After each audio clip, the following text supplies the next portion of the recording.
An outpouring of support continues as the nation remembers former First Lady Barbara Bush. The 92-year-old died yesterday at her home in Houston. A family spokesperson says she decided not to seek additional medical treatment for her declining health. In addition to having COPD, she'd been treated for decades for Graves' disease, a thyroid condition. She also had heart surgery in 2009 for a severe narrowing of her main heart valve and was hospitalized a year before that for surgery on a perforated ulcer.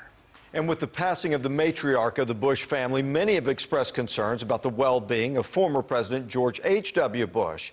His current chief of staff said that Bush 41 is absolutely heartbroken at losing his wife of 73 years and that he held her hand all day. He was at her side when she passed. President Bush is said to be stoic and is being lifted up by his supportive family, a family that includes the other former President Bush, George W. President Donald Trump is one of the many offering condolences this morning. In a tweet from the White House, it says, quote, President Donald J. Trump and First Lady Melania Trump joined the nation in celebrating the life of Barbara Bush.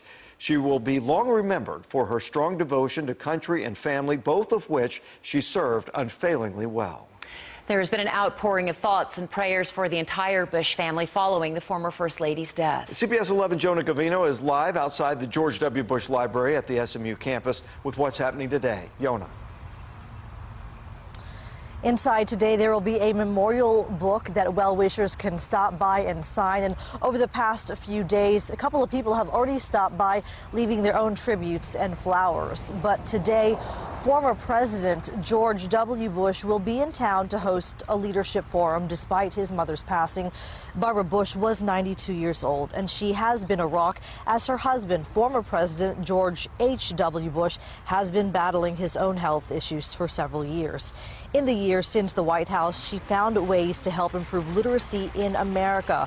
For more than 2 decades, the Barbara Bush Family Literacy Foundation has been handing out grants to community literacy programs. We talked to one mother who brought her young daughter to the Bush Center to honor the former First Lady.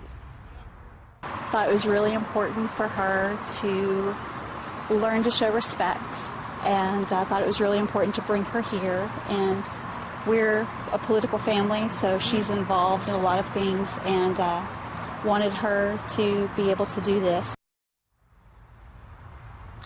Mrs. Bush will be celebrated as part of a First Ladies exhibit. There's a memorial as well going on to honor her life and legacy. That's from 9 a.m. until 5 p.m. today. We're live here on the SMU campus. Jonah Gavino, CBS 11 News.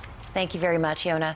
Mrs. Bush's funeral will be held in Houston at St. Martin's Church, where she and the former president have been members for decades. A private visitation will be held today and tomorrow. Friday, she will lie in repose at St. Martin's Church, and then Saturday, a private service for an estimated 1,500 guests, including former presidents and first ladies. That night, she'll be buried at Texas A&M University in College Station beside her daughter Robin, who died of leukemia at the age of 3. Our coverage continues all morning. You can find the latest information on air, online, and on our CBS DFW Facebook and Twitter pages.